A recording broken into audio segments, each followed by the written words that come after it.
Okay, so here we go. Hello, everybody, and welcome to the By the Way podcast. My name is Iti. My name is Etten. I'm joined today by Harley Summers Dev and the real underscore turtle guy, aka Matthew the Sped. You know what? I'll let you know that I'm just uneducated as you are. Yeah, he is. Okay, thank you. Alright, so as you may have seen in the episodes channel of the Discord, by the way, join the Discord, the topic today is about Trudeau's minority government and the latest drama behind it. Obviously, this won't be the full 15 minutes Americans of content. Can't relate. Exactly. Once the episode is released, I'll add a list of sources that you can take a look at to get informed. Yeah.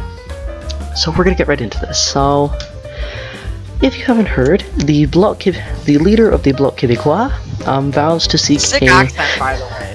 Thank you. The leader of the Bloc Québécois vows to seek an emergency fall election unless Trudeau, Morneau, and Katie Telford, the chief of staff, resign from the cabinet. I just think that's a load of poo, because we all know that this is just a big scheme for him to take power. He wants to be the lead of this whole anti-Trudeau movement and take power in the fall. Though this isn't necessarily just him. He has support from some very prominent people. And he's going to try to be, members of the opposition, no? Yes. He wants to put pressure. Thank you, Harley. But essentially, he wants to put, okay. So if you do not know, Harley has a speech impediment and thus cannot talk. So I will read out, she's saying he wants to put pressure. Honestly, I believe this. Although he does want to put pressure onto the Liberal government, it isn't for no reason. He's not stupid. The thing is the Trudeau government has genuinely done some bad things. And Matthew, you're not wrong about him wanting to ascend to power, because this could be his chance. But it is more likely that the Conservatives will inherit a potentially minority government with the Bloc being the official opposition. Because after this whole incident, I don't see the Liberals doing very well in the next election, whether that be in 2 years or in 2 months. But it's also very possible this will just all blow over. Yes, it is. Because back in September, that's quite a while ago, the Trudeau blackface incident, everyone made such a big deal out of it, and it just turned out to be nothing. I agree, this is very much different, but politicians have a trend of blowing things out of proportion. Well, you're not wrong, but with the Trudeau blackface incident, it wasn't a direct violation of the Ethics Act and the Conflict of Interest Act. It's just retarded, not illegal. Exactly. But yeah, we'd like to hear you guys' input. Join the Discord, by the way, and you can leave your input in the #input channel. So, I'm just going to read a little bit from the Global News article. Here we are. So, just a little side note, is Global News really that global, though? Like, come on. Yeah, no. Anyways. Bloc Québécois leader Yves-François Blanchet says Prime Minister Justin Trudeau, Finance Minister Bill Morneau, and Katie Telford, the Prime Minister's Chief of Staff, must resign. If they do not, he vows to force an election this fall. Blanchet's remarks come on Wednesday came as the House of Commons is set to return for one of its 4 scheduled summer sittings amid the coronavirus pandemic, which also comes as the government is engulfed in controversy over the WE scandal, a great time to be getting involved with this stuff. It also comes amid questions being raised about a rent relief contract that an arm's-length Crown Corporation awarded to a company that employs the husband of Katie Telford, Trudeau's chief of staff. By the way, I'd like to make a quick note that if it's not apparent so far by our beautiful speaker voices, we are not qualified to be speaking about any of this. If you came here for insightful political commentary, you have come to the wrong podcast. Yeah, we're not exactly experts, we're just kids with opinions, really. Alright, so with all this information, the Trudeau government, this is also not Trudeau's first time under the microscope of the Office of Ethics and Conflict of Interest Commissioner. This is one of 3 times, I believe, yes. One was for his privately endorsed vacation to a tropical island. Another one I cannot remember, and the third one is this, the We Charity Scandal. For those of you who don't know, search up We Charity Scandal Justin Trudeau into Google. You'll find a lot of immediate credible results. There we go. So, from the left-wing media, it's all fake news. oh my god. Anyway, so obviously I can't fill 15 minutes of content just with this, Trudeau and Morneau needing to resign. So what? So this is going to be a new section where we're just going to improvise and create content as we go, and it's going to be uncut. And alright, so I'd like to start this improvisation session by I literally killed Jaden.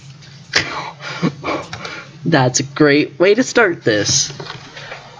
Oh, yeah, like I literally just heard that I'm the only Chaos Insurgent left, so I'm fucked.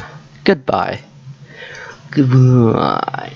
Alright, so, what else has been in the news? Oh, how could I forget? The Ford government recently announced around $1 billion investment into education. Money that should have been there. I don't know, in October when the teachers were protesting, like maybe that would have been a better idea. Not waiting till a global pandemic to allocate money that should have been there months ago. This money is going to be going towards installing modern HVAC systems into older classrooms, just HVAC systems in general into classrooms or schools that do not have HVAC, and this will also help fund the construction of new educational institutions. So yeah, what are your guys' take on this? I'd like to note that my old elementary school had a broken air conditioner since oh, it's exotic, never mind. Had a broken air conditioner since what was it? 2011. It was briefly fixed in 2018 for about 3 months. And crappy contractors screwed it. So the school, my old elementary school, has been stuck without air conditioning for the past 9 years.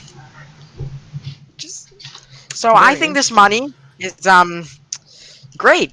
It's being funded as soon as I leave. It's I bet the 07s are gonna love the air conditioning. Not that they deserve it, but like, on Harley's part, Harley sent a picture of a fan and said that she had one of these for like 5 fucking years because the AC kept going hot instead of cold. Like, and turn off the damn AC. Yeah, exactly. If the AC turns into a heater in the summer, then turn off the AC. And now for a more well-known topic. TikTok is being the purchase of the TikTok app is being restricted later this year by the President of the United States after Microsoft announced plans to buy. About damn time. Now this has stirred up mixed opinions, evidently, but it is very interesting because I don't want to say this is a second Cold War because it's very clearly not, but this could be the modern equivalent of something very similar. Yeah, I don't suggest you start comparing TikTok to the Cold War. Yeah, absolutely not, and just to make that clear, that's not where my opinions are, but yeah, just making sure. Cancel culture would like to disagree. Oh my god. Um. So yeah. So the reason why TikTok is apparently being banned in the United States is because it is reported that the Chinese government is using it to spy on teenagers dancing to random songs over the internet. Like, this is a threat to national security. We need to. Which is interesting because this hasn't been. There's no reputable evidence that this is happening. There's no proof. But I'm all for killing TikTok, so I think it's a great idea. Now think again here for this, because if it were just the Chinese government stealing information about teenagers doing random TikTok dances on their phones, this would be a very controversial and terrible move on the part of the United States government. However, it was also reported very late 2019 that TikTok apparently actively discouraged users from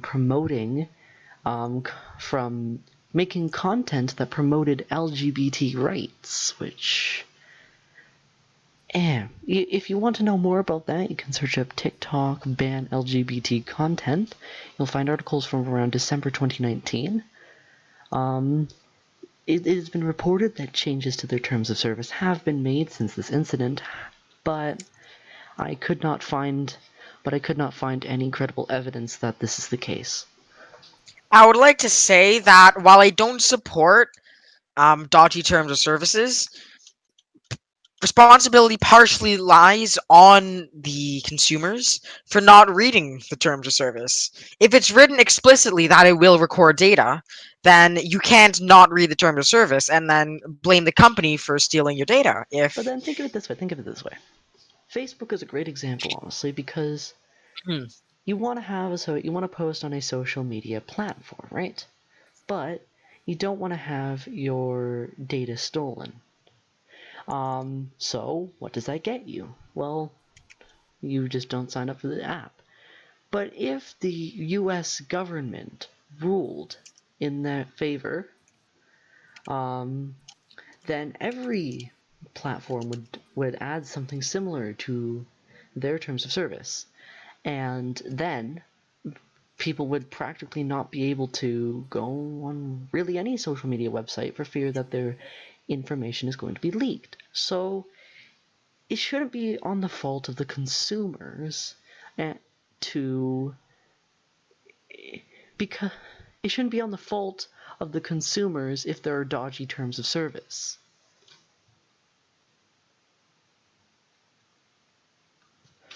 All right, so that wraps up today's episode. Thank you so much for listening. This is going to sound great after post-production, but yeah. So ladies and gentlemen, thank you for listening. Join the Discord. I'll put an invite. I'll send you an invite, or I'll make one public. And yeah, thank you guys for listening. Goodbye.